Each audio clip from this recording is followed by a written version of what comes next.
Welcome to episode 58. We're going to talk about this thing called Coyoneda.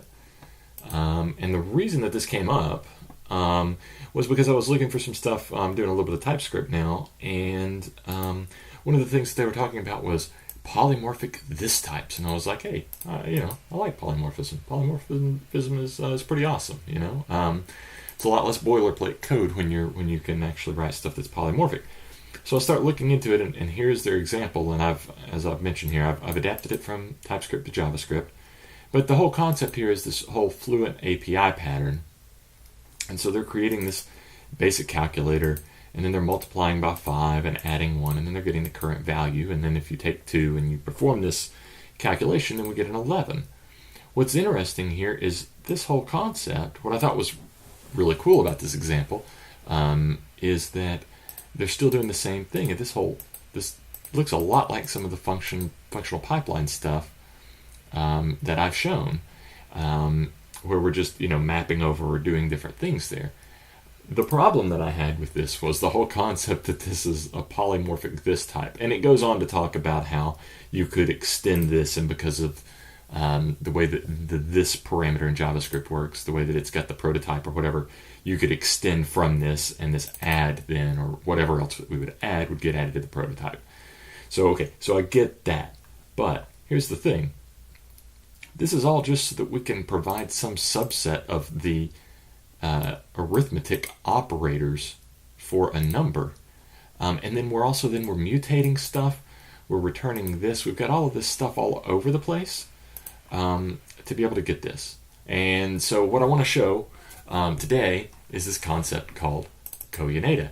And more accurately, what I hope to show is a reason why, if you understand what this is, and to show a use case for this so that you can say, hey, this is absolutely ridiculous to ever consider writing code like this, just so that we can get this sort of a response here. Just so that we can get this fluent interface, right? There's no need to write this code. We can write this code once, and that's what Coyoneda is going to let us do. A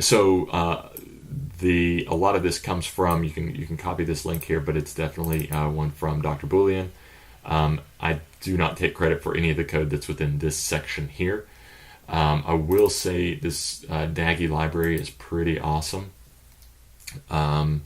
Really liking it. I will say also that in this version, a few of the you have to kind of tweak it a little bit. The Daggy spec has changed a little bit, but so we're going to import this. It's just going to help us create a type. That's it. And then we've got compose. This is compose like for any function, given a function f and a function g, and then whatever its value is, we just do we do g of x and then we do f. So this is just compose that we've seen everywhere else, but rather than pull in another library for it, it's defined here. And then also the identity functor here, which given any x, I'll give you that x back. We'll create this tagged thing. Basically, this just creates a type called Coyoneda, and it's got two parameters, basically, or two properties, an x and an f. I mean, it provides a few other cool things too, but basically that's what we're going to use it for. We're going to extend the prototype to have map to it. So we're going to make this type that we just created, we're going to make it a functor. And the way that we're going to do this is function composition all the way down. So we've got some value that we can pass to Coyoneda, this x here. And once we have that x, what we're then going to do is anything else that we map to it, it's going to be a function, because obviously map takes a function. And so what we're going to do is then we're just going to compose whatever the current this f is.